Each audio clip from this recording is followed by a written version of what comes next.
மதிய லஞ்சுக்கு தம்பிக்கு வந்து பச்சை பயிரும், அதுக்கப்புறம் உருளைக்கிழங்கு, பூண்டு, சீரகம், மஞ்சத்தூள், மிளகு இது எல்லாமே போட்டு அவனுக்கு விசில் விட்டு ஒரு 4, 5 விசில் விட்டு எடுத்தோம்னா நல்லா குக் ஆகிருக்கும். ஸோ அதே வந்து நான் ஒயிட் ரைஸோடு வச்சு அவனுக்கு கொடுத்துட்டேன்.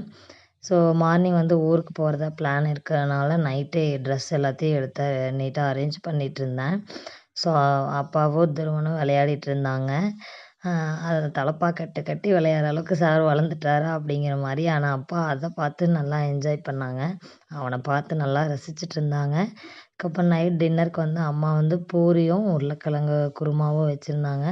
ஸோ ஹஸ்பண்டும் வந்துட்டாங்க. நானும் ஹஸ்பண்டும் அப்படியே ஒன்றா உட்காந்து சாப்பிட்டு மறுபடியும் ட்ரெஸ் தான் அரேஞ்ச் பண்ணுற வேலையெல்லாம் இருந்துச்சு. ஸோ அதெல்லாம் பார்த்துட்டு நைட்டு தூங்குறதுக்கு ஒரு 11:00 அந்த மாதிரி ஆயிடுச்சு. மார்னிங் எழுந்திரிச்சு போகிறதா பிளானு. அதனால் நைட்டே எல்லா ஒர்க்கும் முடிச்சுட்டு தான் தூங்கினேன். நாளைக்கு ஒரு விலாகில் பார்க்கலாம். பாய்.